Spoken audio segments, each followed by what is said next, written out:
আসসালামু আলাইকুম। সবাই কেমন আছেন? আশা করি সবাই ভালো আছেন। আজকে আপনাদের একটি বিষয় শেয়ার করি।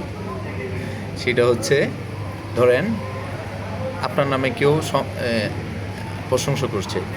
সেখানে অনেকেই আছে আপনার এই প্রশংসা শুনে শরীরের গরম তেলে জ্বলসে পড়া অবস্থা হয়েছে। চামড়া চামড়া মনে হচ্ছে জ্বলসে যাচ্ছে, বা আপনার প্রশংসা শুনে তার শরীর একদম রেগে মেগে আগুন।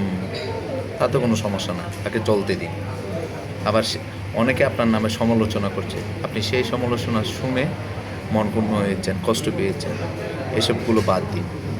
যা জ্বলার তাকে জ্বলতে দিন। আর আপনি সমালোচনা শোনা মানে আপনার নামে কিছু একটা আছে, আপনার কিছু একটা যোগ্যতা আছে। ওই যোগ্যতা নিয়ে আপনি আপনার কাজের দিকে ফোকাস করুন, আপনার সামনে এগিয়ে এগিয়ে যাওয়ার চেষ্টা করুন। মনে রাখবেন, পৃথিবীতে যত ইতিহাসকেতিবান ব্যক্তিরা আছে, তারা কিন্তু সমালোচনার মাধ্যমেই কিন্তু তারা আলোচনায় এসেছেন এবং তাদের যোগ্যতা অর্জন করেছে।